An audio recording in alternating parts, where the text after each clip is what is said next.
In the name of Allah, who is the most bountiful and the most beneficial. Assalamu alaikum to all. Dear student of 7th class, I hope all of you fine and staying safe at home. Today we start our new lesson, Unit 6, Section 2, the Quaid-e-Azam's Vision. Here we start reading.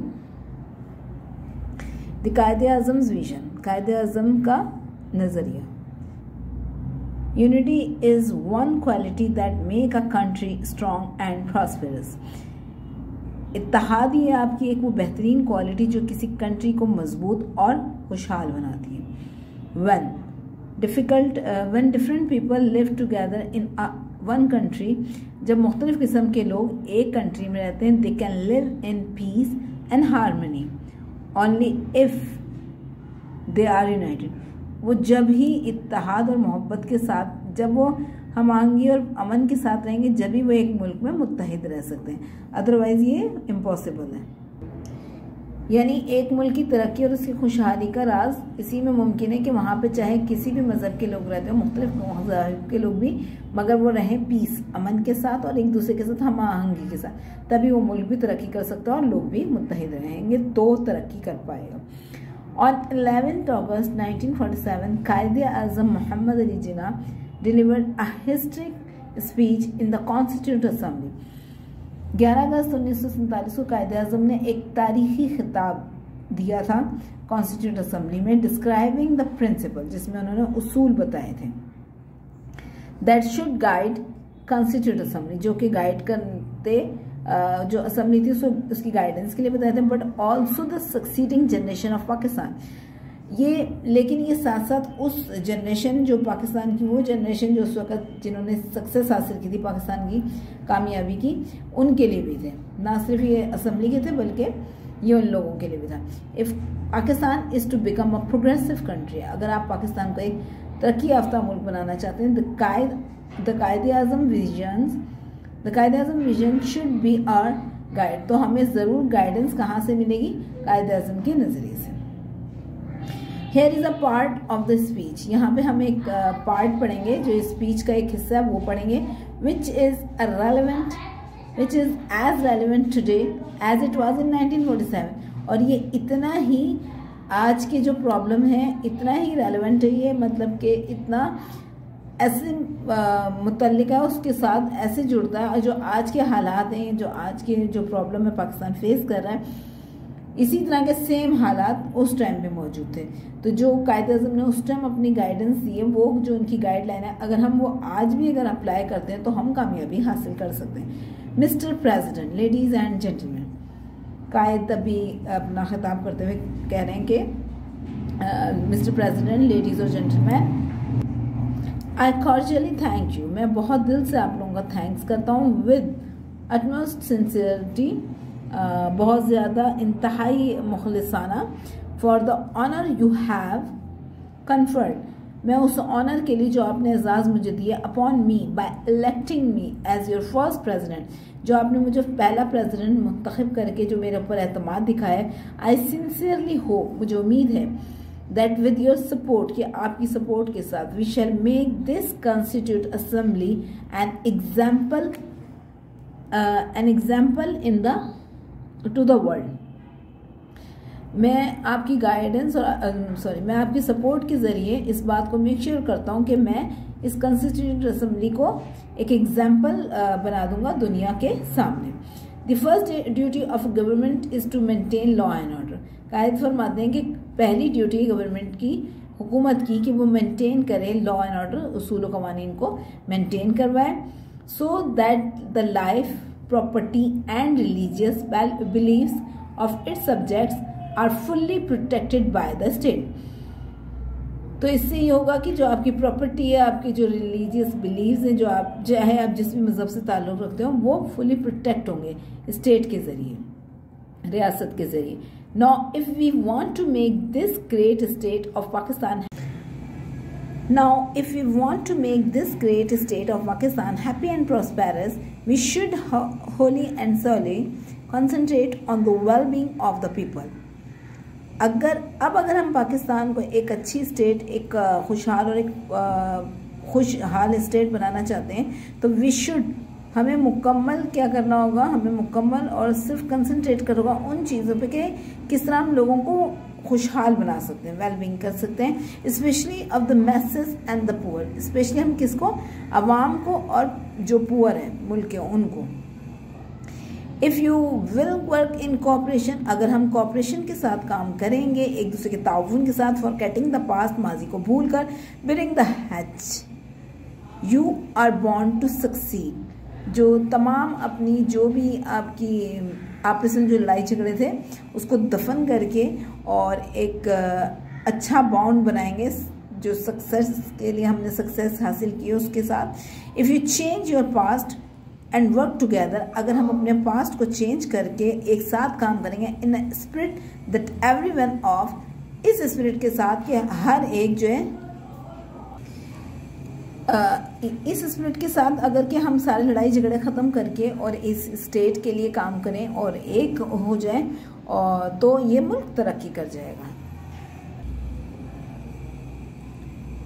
No matter to which community he belong, इसमें हम अगर ये देखेंगे कोई कौन किस community से belong करता है, हमें अगर हम ये इस चीज़ को ना करें, ये कोई फ़र्क ना रखें हम कि कौन किस कम्युनिटी से बिलोंग करते हैं, नो मैटर, कोई मैटर नहीं होना चाहिए, इसमें कोई मसला नहीं होना चाहिए कि what relation to had with you in the past, के उस बंदे का आपके साथ पास्ट में क्या रिलेशन था। No matter what is his colour, कि उसका कलर क्या है, कास्ट क्या है, उसकी क्रीड क्या है, उसकी नस्ल क्या है, उसकी ज़ात क्या है, is a citizen of this state with equal right. यानी कायदे-ए-आज़म कहने का ये मतलब है कि यहाँ पे आपको यानी हम सबको ये करना होगा कि हम अपने तमाम भाइयों के साथ जो भी हमारे साथ रह रहा है इस मुल्क पाकिस्तान में, उसको उसके कलर, उसकी कास्ट, उसकी क्रीड, उसकी नस्ल, उसकी ज़ात, उसकी ज़बान, उसके मज़हब के साथ नहीं उसको जज करेंगे, बल्कि उसको एक पाकिस्तानी समझेंगे, यानी वो हमारे लिए हमारे भाई जैसा है। तो इस सूरत में ही हम तरक्की कर सकते हैं। Is a citizen of this state, Quaid-e-Azam ने कहा कि वो इसी स्टेट का शहरी है विद इक्वल राइट, और उसके राइट्स, उसकी प्रिविलेजेस, उसकी ऑब्लिगेशन, उसकी तमाम जो राइट्स हैं, उसके जो हुकूक हैं, उसकी जो ड्यूटीज़ हैं, उसकी जो ऑब्लिगेशन है, उसकी जो ड्यूटीज़ हैं, राइट्स हैं वो, और उसकी जो डिफरेंसेस हैं, ये तमाम चीज़ें जैसे हमारी सेम है उसकी हमारे साथ सेम हुई। There will be no end to the progress you will make, तो फिर कोई एंड नहीं होगा कि आप तरक्की ना कर पाएँ। I can not emphasise too much, we should begin to work in that spirit and in the course of time all these angularities of the majority and minority communities will vanish।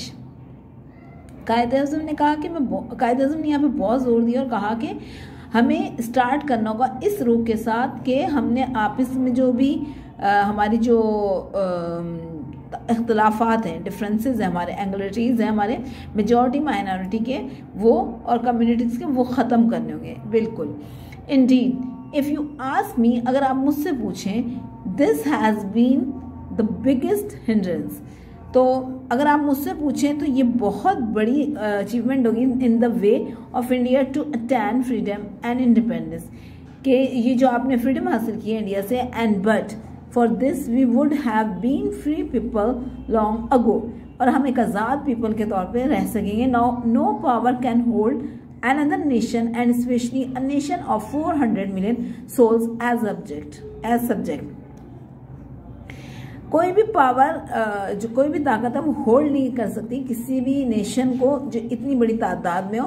Nobody could have conquered you, कोई तुम्हें फतह नहीं कर सकता। And even if it had happened, और अगर ऐसा हो, nobody could have continued its hold on you for any length of time but for this।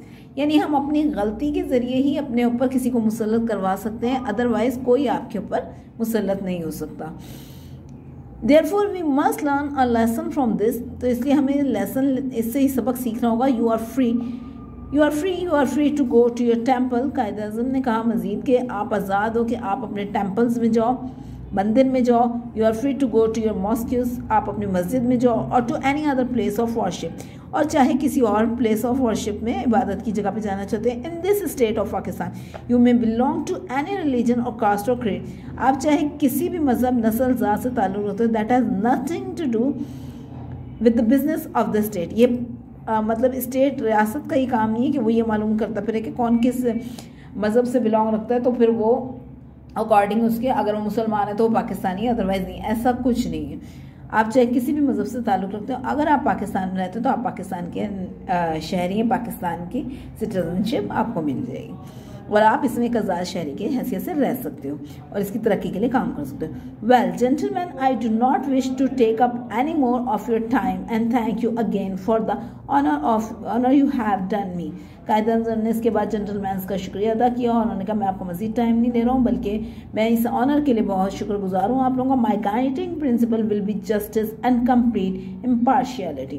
Quaid-e-Azam ने मज़ीद कहा कि मेरा जो मेन जो मैं प्रिंसिपल बता रहा हूँ आपको उसूल, वो तमाम इंसाफ पे और इम्पार्शियलिटी पे बेस करते हैं, इक्वलिटी पे बेस करते हैं। And I am sure that with your support and cooperation, और मुझे यकीन है कि आपकी अगर सपोर्ट रही और आप लोगों का अगर ताउन रहा, आई कैन लुक फॉरवर्ड, तो मैं देखता हूँ कि to Pakistan becoming one of the greatest nation of the world. तो कायदे-ए-आज़म फरमा के चले गए कि मैं देखता हूँ कि पाकिस्तान एक बेहतरीन नेशन के तौर पे, कौम के तौर पे दुनिया के सामने आएगी। ये कायदे-ए-आज़म का ख्वाब था, कायदे-ए-आज़म का नज़रिया था, ये इनका विजन था पाकिस्तान के लिए, जिसके लिए उन्होंने इतनी जिद्दोजहद की, अपनी सेहत का ख्याल ना रखा, दिन रात काम किया। ये उस बंदे का ख्वाब था और हम शर्मिंदा हैं कि हम कायदे-ए-आज़म के इस ख्वाब को पूरा ना कर पाए। अब मुस्तकबिल से होप है अपनी यूथ से, और कायदे-ए-आज़म को भी यूथ से बड़ी उम्मीदें वाबस्ता थी। तो अभी हमारी उम्मीदें आप लोगों से वाबस्ता हैं कि आप लोग कायद के जो गाइडिंग प्रिंसिपल हैं अगर उस पर अमल करें तो अपने मुल्क के लिए, अपने वतन के लिए कुछ ना कुछ बेटर कर जाएंगे। So I hope you all will understand this chapter and we also send you this chapter's work. So please do your work. It is also your duty that you all do your work neat and clean and on proper way. Now it's time to goodbye. Allah Hafiz. Inshallah we will meet again.